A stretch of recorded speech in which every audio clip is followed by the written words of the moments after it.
Saturday. If you're new here, my name is Lisa and I make gardening videos on Vancouver Island, as well as nature videos.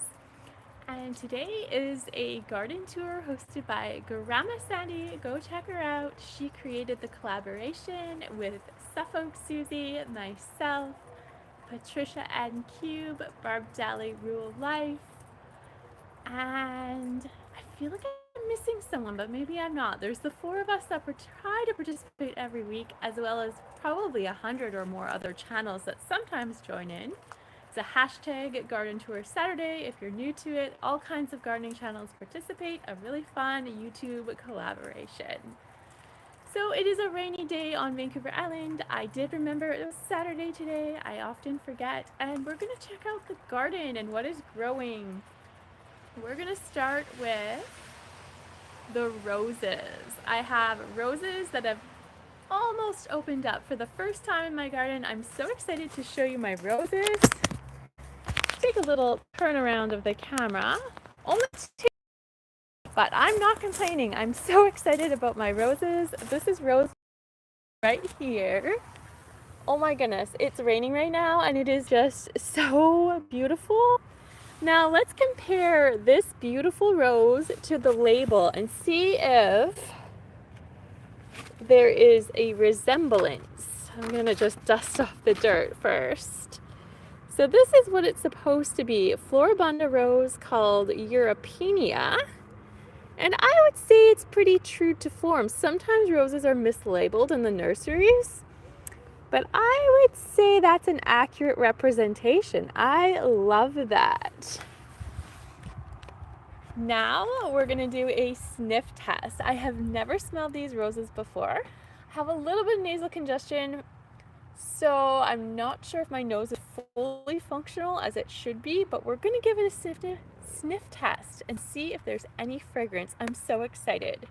Let's see if I can lean down and hold the camera at the same time. This rose is right at ground level, so this is a very small plant, but we're gonna give it a shot.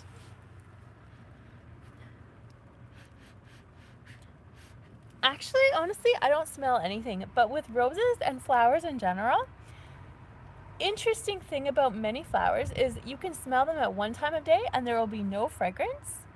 Good day, Jimmo. And you can smell them at another time of day and the rose will be fragrant. So I'm gonna have to try a few times, but so far there is no fragrance, for better or for worse. Could be good, could be bad. So we're gonna move on to rose number 2. I'm so excited to show you rose number 2. So far I have a vibrant red, which is absolutely stunning, and I have a fuchsia hot pink. I'm so excited. Check it out. Not quite open, but you can tell what it's going to be. It's so pretty.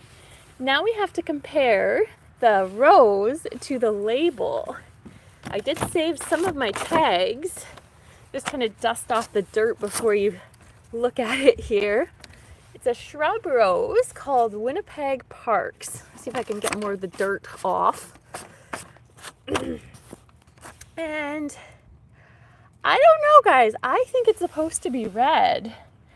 I'm going to read and see what the label says, but to me that looks like a red rose that it has turned pink. It is gorgeous, but I'm curious what it was supposed to be. We're going to check out the back side and see if it actually says information about the rose. I think it's planting information. It doesn't actually say if it's supposed to be pink or red, but at this point it doesn't really matter. It says light fragrance, so we're going to give it a sniff test and just see, is this rose fragrant? Now the label says light fragrance, and once again it might be certain times of the day are more fragrant than others, but let's give it a try.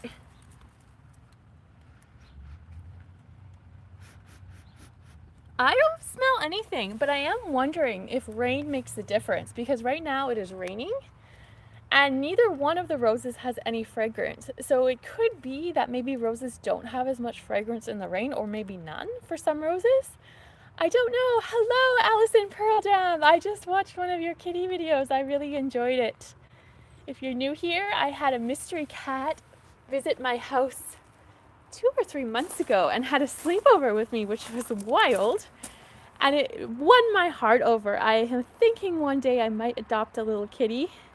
There's been another kitty visiting sometimes, not inside the house, in the garden. Haven't really caught much on camera, but I was trying to attract more cats here, but now I'm thinking maybe I should just adopt my own cat one day. I don't know, but I do love animals. Hello, Gold Mortis, welcome.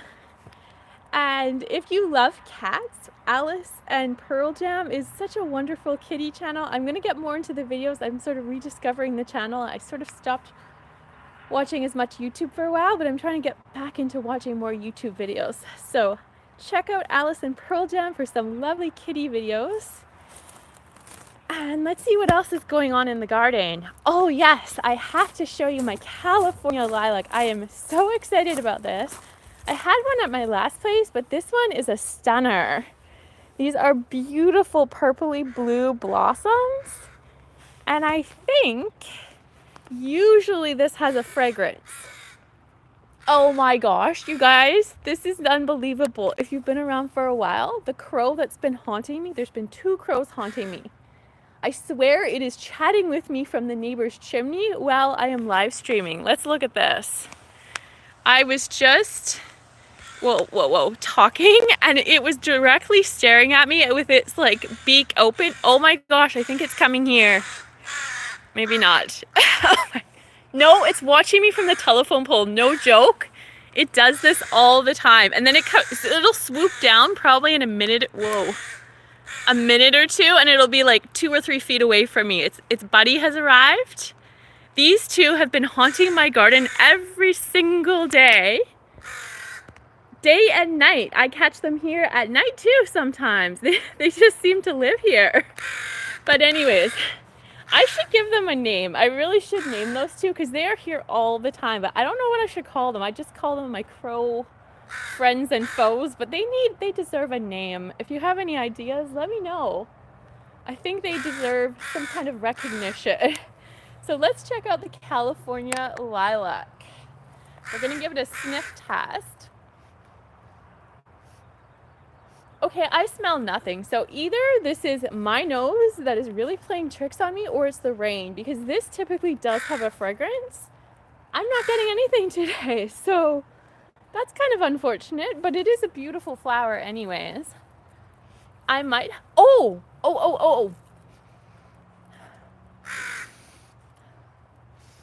No, I'm getting a light fragrance. I really had to breathe deeply to get it, but it's there. I think I'm going to come back on a sunny day. I don't know if that'll be tomorrow perhaps. And maybe I'll do a live stream just smelling all the flowers in the garden. There's actually quite a few things I can smell. I think that might actually be kind of a fun live stream. If I had more flowers blooming that were edible, I would literally go around the yard and do just a full edible flowers live stream. I'm planning to do that later in the summertime because I did purposely plant a bunch of stuff in this garden that are all edible. I'm just waiting for them to start blooming. So I have a few blooming already. And when the time comes, that is in the works to do a full edible flowers live stream. But we have a little bird in the garden now. Oh, where is she? Right behind the bird bath. Thought I'd just zoom in. This is totally a bird garden, and it was never intended to be that way, but the birds just show up all the time. There's always someone here. Sometimes multiple birds are here. Let's just turn that around again. My pansies are blooming quite prolifically, although I should probably deadhead them to get even more flowers. And this, I don't know if this is a peony or a delphinium, but it hasn't opened yet. I said that in the last stream. I thought it was going to be red or purple. Now I'm actually thinking white. I think the inner part is looking white, but time will tell. I'll let you guys know when I see it. So let's head over to the vegetable garden. Lots of stuff happening here. All of those plants from the cat sale, I showed some of them last week. They're all planted. And let's see how they're doing.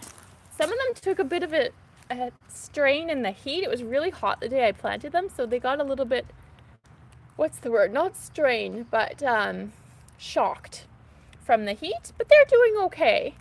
This is one from that sale. Here's one of my mystery milk jug plants. Now, we're gonna look at the watermelons, and I'm gonna warn you, it's not a disaster. I have not given up hope on my watermelons, but the temperatures have dropped. The heater in my house came on this morning. It's about 12 degrees Celsius, and it's been much warmer. So I don't think the watermelons are tolerating the cold very well. This one was already dead or almost dying a while ago. And then these two were doing quite a bit better, but we're gonna look in the watermelon houses and check them out. This is not a greenhouse. This is just a little outdoor setup. They are alive. The bugs are eating them, but I think they'll bounce back. The cold is hitting them a little hard, but they're still going. So we're gonna hold out hope for these watermelons. And over here, this is watermelon number 2.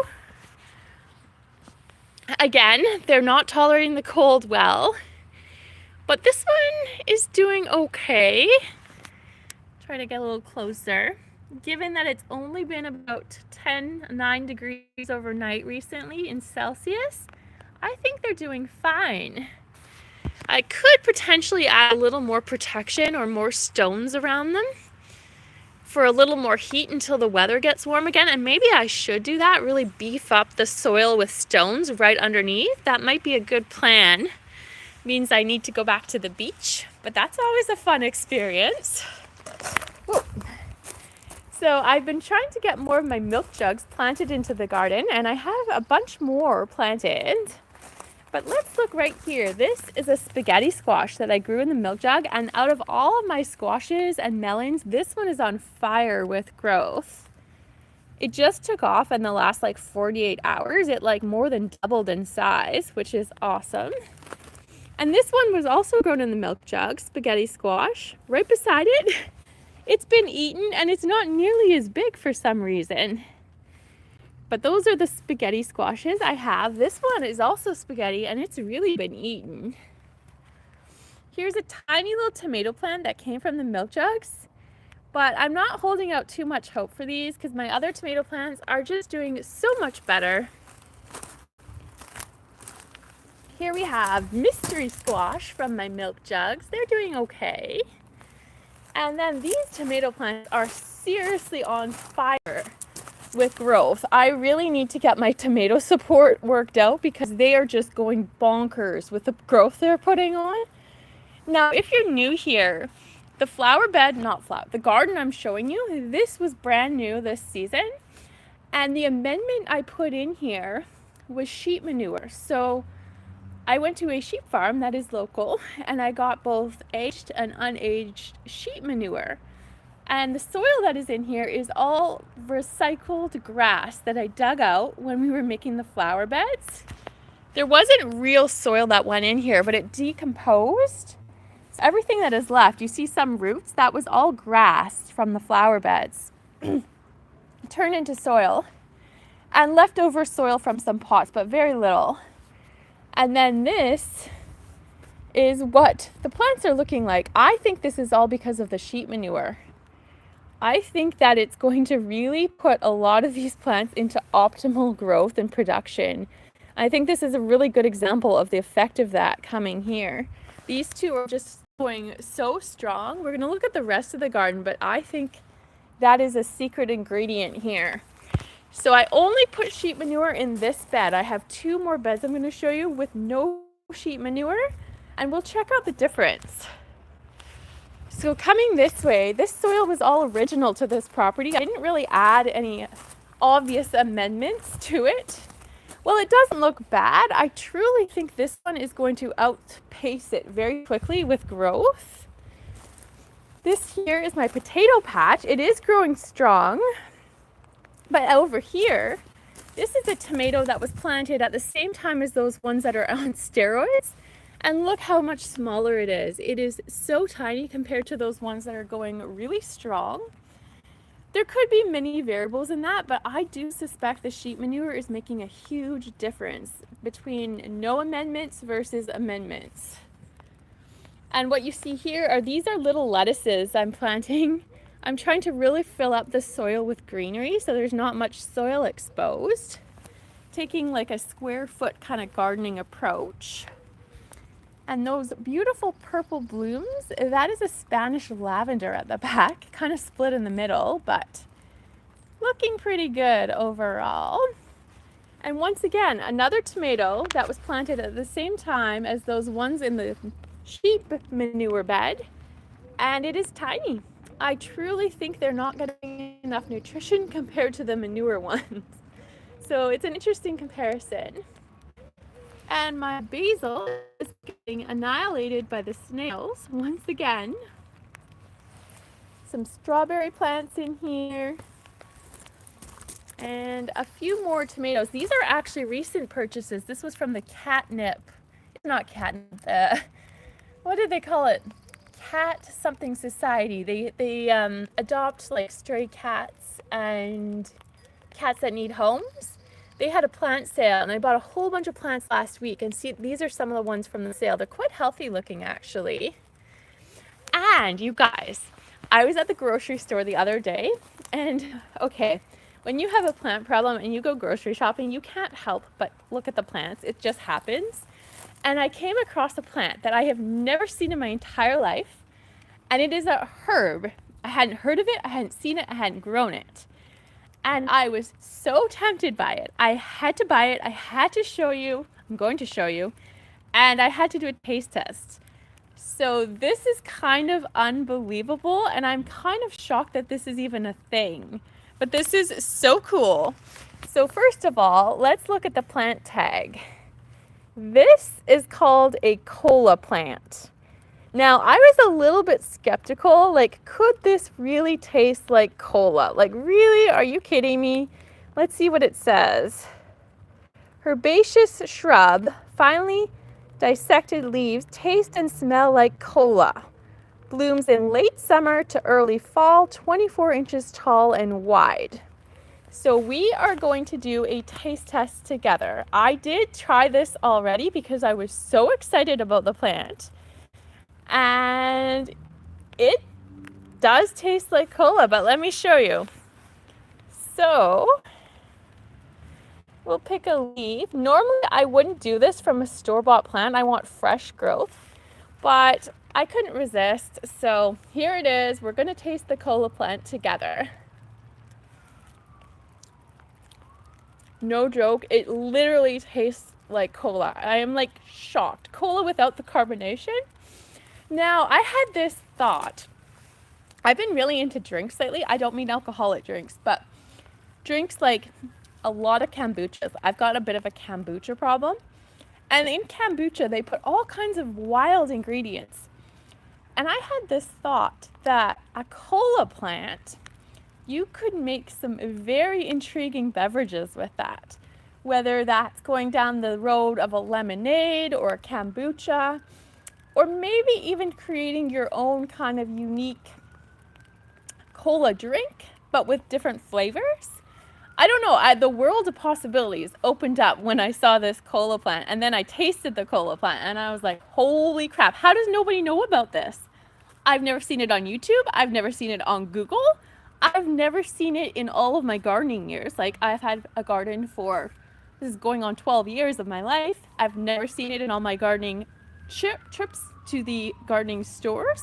Never seen it at a plant sale. Like, this is, where did it come from? Who invented it? I want to know the answer. This is incredible. The cola plant. What a unique plant. I really want to know where it came from.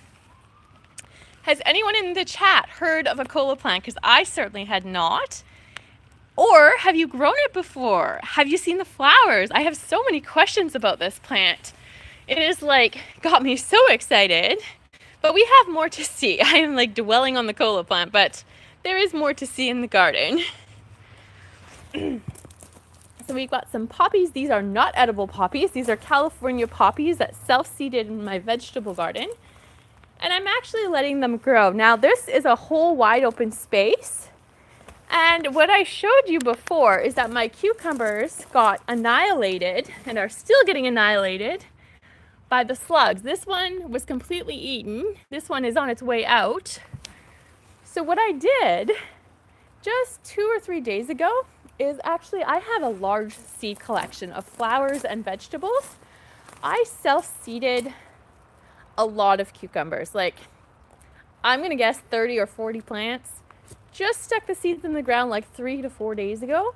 Nothing has sprouted yet. And it might be too late in the season to do this, but I am hoping if all goes well and I get any amount of success that I can completely cover all of this brown area in cucumber plants. Now that might be an ambitious goal, but that is the goal, so that this whole bed is basically a cucumber bed. Now, because I have so many birds here, so many slugs, and so many snails, that might be a bit of a ambitious aspiration, but we're fingers crossed that if even half of the seeds sprout and make it to flower, maybe, just maybe, that can be a reality. I don't know, but we're crossing our fingers. And over here, I did sneak some cucumber seeds in as well. Now, I did not put cucumbers in this bed. This bed is reserved for squash and melons. So there's a lot of mystery melons. There's mystery squash, spaghetti squash, watermelon. There is also honeydew melon. I have, I think, two or three honeydew melon plants. There are strawberries, there are tomatoes. Those are some more mystery plants in the middle, I think squash. And there's actually beans in here. This is the only bed with beans. And the beans are growing really well. They've started sprouting. And I've mixed them with sunflowers, actually. The sunflowers are sprouted too. There's more beans around here. So basically all these wooden pieces have beans growing around them. I do need to fix that one. It keeps falling over, but that'll be a project for another day. And I do anticipate I'm going to need to add some taller support systems for the beans and the tomatoes. But I'm really, really hoping I can find enough pieces when I go to the beach. I'm kind of hoping to create a beach, let's say a beach wood support system for all these plants. Whether I'm using rope or nails or glue, whatever medium I need to use to put it all together. But that is my goal, is to create something with wood. I might use some netting as well, but that is kind of what I'm anticipating I'm going to need to do to support the tomatoes and the beans. So that's kind of how it's coming together here. Now, let's go outside the fence and let's take a little peek at the rock garden. I think my lens is getting full of raindrops. I'm just going to try to brush it off so you guys might get a little blur on the screen because it is raining. Not trying to give you I don't know what that's called, but it's a little cleaner now, but it gets wet quite quickly when it's raining. So we're going to just swing the camera around and check out the rock garden and how it's doing. It is a little moist and get the slushy feet. And this is what it's looking like. I'm going to try to slow down. I always move the camera too fast and people get dizzy. So I'm going to try to really slow down the motion. So there's a lot of rock here. It was a lot of work to take this out. It was all weeds and grass, and it was all created by me and my parents in the last 5 to 6 months. Quite a lot of work, but it was worth it. This is just like an overview I'm giving you first. And if you're wondering, yes, I am growing cactus in this garden, and yes, it is growing very well. And it was given to me by a neighbor, which is so lovely. And I was out here weed whacking a couple days ago, and the cactus man, that's what I've nicknamed him, came by with his little dog and offered to give me more cactus. Not right now, a little later in the season. So of course I will accept the cactus. I'm looking forward to seeing how it grows. A different species of cactus, But this is the one he originally gave me, one of them, and it is on fire with growth, just doing so well in this garden. And here is what my little rock art looks like. I really love creating things with rock art. I've got my little hearts. That's a bigger heart in the back. And what you cannot really see yet, this will come much later in this season, both here. This is my cat-friendly rock garden I was trying to create over here. There's a lot of cat-friendly plants in here, like different forms of mint. I recently just planted catnip from my milk jugs. I just transplanted it into this cat-friendly rock garden just yesterday or a couple days ago. The seedlings are very tiny still, but I'm hoping that the cats are really going to start enjoying this when the plants get bigger. This is actually a smoke tree right here, just starting to get its dark purple leaves. I cannot wait to see it when the big poofy blooms of smoke appear. It's going to be so stunning. Here's a little cat that I made. I think my rocks are getting out of place. I'm going to have to fix that later. And on the other side, there's another cat. They kind of mirror each other in this garden. We'll go take a look at kitty number 2. It was really a garden made in honor of the cats in the neighborhood that have brought me so much joy since I moved here. There's lots of little plants, and this garden is full of wildflowers. You can't really see them yet. They have just started sprouting, but let's take a quick look. There are so many little flower sprouts in here. They're tiny, tiny, tiny. There's weeds in here too, but there's actually a lot of actual flower sprouts mixed in. So give it another month and it's probably going to be a completely different look to this garden. Now I do have a wildflower garden that's blooming I made for the mailman. We're going to go check that out. I haven't showed it recently. It's right beside the mailbox. That's why I made it for the mailman, because I know that sounds a little weird, but it was an area that needed some work. So we're going to check it out. There's a few developments. This is a real wildflower garden. These are almost finished blooming, but they're very pretty flowers. This was all from a wildflower mix. And there are poppies in here. Most of them are not open today. The poppies have just started blooming, California poppies. And over here, I have these mystery yellow flowers. Now, if you know the name of these, please tell me. I've been trying to figure out what the name of these flowers are called, and I really don't know. There's a few of them in here. There's more over here. And more over here. And I have to show you my favorite wildflower in the mix just started blooming, and it is stunning. Check this out. Look at these poppies. I've grown so many poppies over the years, and I've never had any this color before. This is such a gorgeous shade of pink. See if the camera will focus. I don't know if there's water on the lens. It's looking kind of blurry to me. I'm going to try to scrape the water off. But oh my gosh, it is just so beautiful. And there's one below. And I'm going to smell the poppies. I've actually never done a sniff test on a poppy in all of the hundreds of poppies I've grown in my life. For some reason, I've never been inspired to smell them before. But let's do it together. I am going to come over here. Oh yeah, the mailbox. I didn't show you the mailbox, but that's okay. It's right beside us.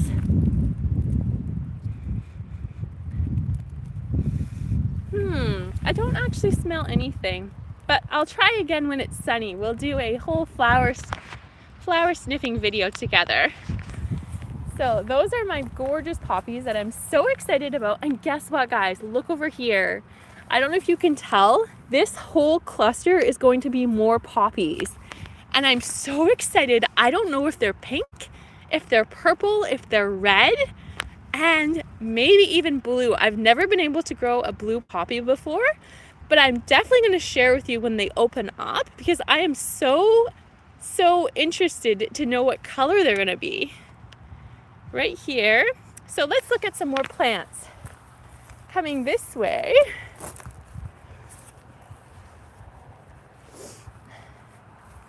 we're going to check out one of my spirea bushes. Now, it might not be super interesting to most people, but I am in love with this plant.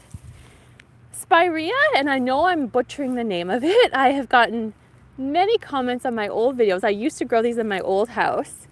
I do not pronounce the name right. It's something else. I'm totally butchering the name, but that's what I call it anyways. Let's look at the tag. Oh no, this is the wrong tag. This is not what this is. This is a spirea bush, and it comes in many different shades of gold. The one I have over here, this is the same plant, this big one. You can see the difference in color. This has more gold and pink and lime green tones in it. This one is almost blooming. But that is the exact same plant as the one over here. That one is more yellow. It's just an absolutely stunning plant, and it gets these pink flowers. But I've never grown this yellow one over here, so I'm really, really interested to see what the flowers are going to look like and what color they're going to be. I think it is just so striking in the landscape. The contrast of colors is just so gorgeous. Greetings, Howie! Welcome to a rainy live stream. Howie, Food Forest Permaculture, is on Vancouver Island as well. He lives in Victoria and has an amazing food forest. And you will learn so much about permaculture if you check out his many, many food forest videos. Here we have my windmill palm, and it is on fire with growth. And I have to show you, this happens every single, I'm not going to use a foul word, but I would like to use a foul word. This is one of my reasons why I have a faux relationship with the crows that have been regularly attending my garden multiple times a day. This is what they do to me every single day. They bring up my hens and chicks. Now, I don't know why they're doing this. They haven't been eating them. They literally leave them for me to transplant on a daily basis. Now, I have a theory. I have two theories. One is more practical and one is more my style. So one theory is that they are digging for grubs. You should give them food, as they shared with you. Okay, I've been thinking about that, Howie, and I watched videos on why crows give people presents and all this stuff. Now, what should I feed them? Because there's so many different things that you can feed a bird, but crows in particular. I want to give them something healthy that they will enjoy. I have definitely been thinking about that, because the first gifts they gave me, we should check that out. I still have them. I have one of them still. We're going to look at that later. But so my theory is either they're digging for grubs, and that's why they do this every day, or on the flip side, my other theory is that they're acting just like my old golden retriever that I had for 10 years before he passed. When he was a puppy, he did gardening for me. Let me tell you, he dug up a whole creeping thyme pathway numerous times, changed the configuration of my plants, mulled an apple tree down to the ground, and I could have been upset about all of that, but I always felt like he was telling me I needed to do different things in the garden. And that was his way of doing it, that he was showing me I wasn't doing things correctly. I need to follow his lead. And I'm kind of getting that vibe from the crows. So yesterday, after months of battling the crows, I had this new idea because I do think they're trying to give me a message. So let's take this, and I'm going to show you what inspired me yesterday from the crows' behavior. We're traveling to another part of the garden, which I haven't showed very much. This is a work in progress, but this was inspiration for me when I was out here yesterday. It just came to me. These crows are trying to help me out with my garden design, and that is why they are doing this every single day for months. Just going to take a venture. If you are new here, you may not have seen the video I made in the wintertime when I had a mystery suspect that ended up underneath my shed. It turns out it was a rabbit. I haven't seen the bunny since. So this is a little piece of the garden I don't show often. And what I did, it was what I called the ugly area of the yard. I completely transformed it. Now it's not beautiful yet, but what I did is planted a clover and wildflower garden here. Now you can't see much really, but there is stuff happening. If we look over here, you can see my clover has really started to sprout. And there are wildflowers in here too. Now in terms of these guys, this is what the crows have inspired me to do. And I'm kind of getting inspiration from my old garden where I planted these along the fence and they actually grew up the wood. So I am going to plant this with the rest of these, and they're so easy to plant. You don't even really need a shovel. I literally just kind of smush them into the wood and they will grow fine just like that. And I think it's going to be so pretty when I put them all together here. And I have to say, since I've moved them, the crows have not touched them. And I find that super interesting because they follow me around this garden. No joke. Almost every single time I'm out here, they will be a few feet away or they will fly in and be watching me from above. And I don't know why. It's almost like they hover around this area. 2 of them. Sometimes one comes by himself, but otherwise it's 2 of them. And they are like constantly up to projects in my garden. It's kind of interesting. Cat or dry dog food. Well, I don't have a dog anymore, but I did buy some cat treats. Crows go off facial recognition. So they watch you from a distance and see if you leave food. Failure to feed, and they will pull your Oh my! I think they are doing that, but I didn't think it was for that reason. I thought there were other things they were up to. I thought they were just providing me with daily entertainment and a little bit of work to do. Well, I'm going to have to start feeding them. So the other question is, where do I feed them? Do I have to put it in the bird bath? I don't really like to put stuff in I'm constantly cleaning their scraps out of my bird bath, which most of the time is dead bird carcasses. Sometimes it's other stuff, but hello, Bessie. Welcome. We're doing a garden live stream in the rain.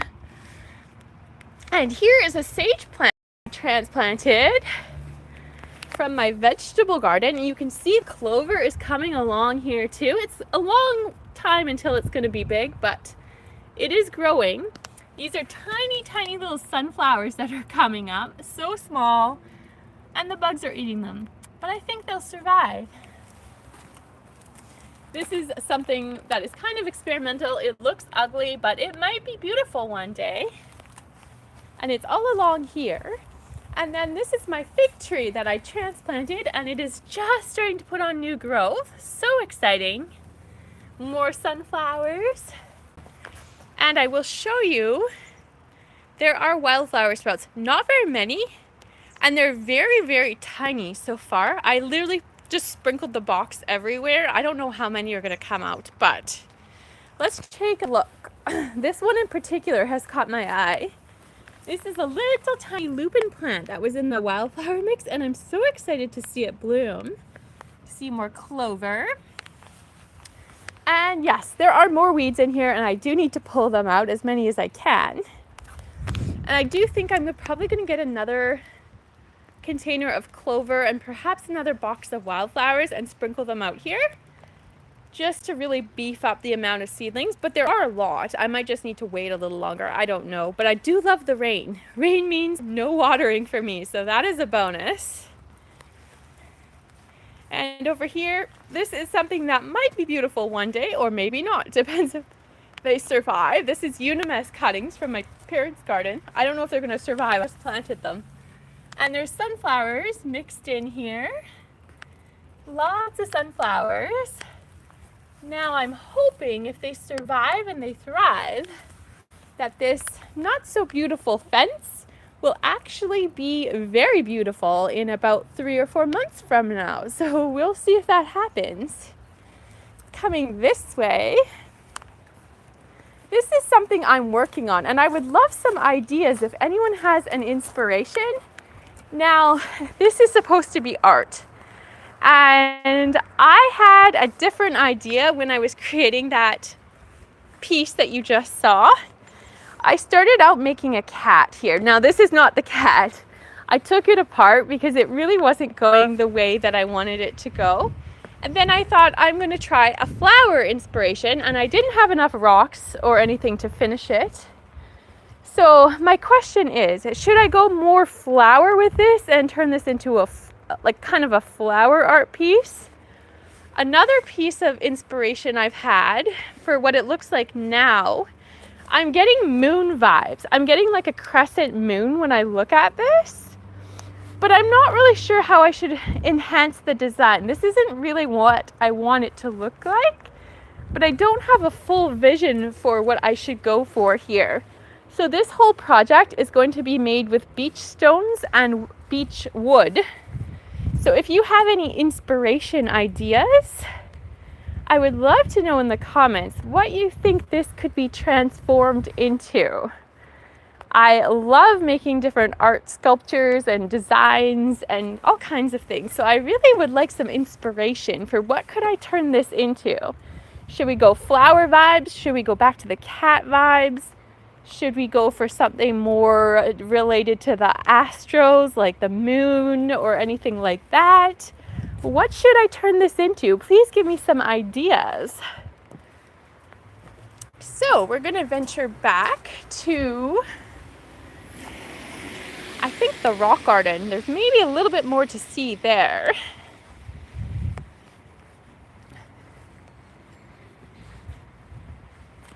I think I'll give you another look at my apple tree. I haven't showed it recently, and I probably have some work to do there. This is an apple tree that was original to the property, and it is a combination apple tree. There are 2 or 3 varieties of apple. There's one. Some of the tags came off, but I believe there's a Red Delicious on here as well. So if we look at the apple tree, it is absolutely loaded with apples. And this is not a very large tree. Like, look how many are here. Every part of this tree is loaded with apples. So pretty soon I'm going to need to thin the apples. This happened at my last house for a couple years in a row, where I had like 500 something apples on 2 trees.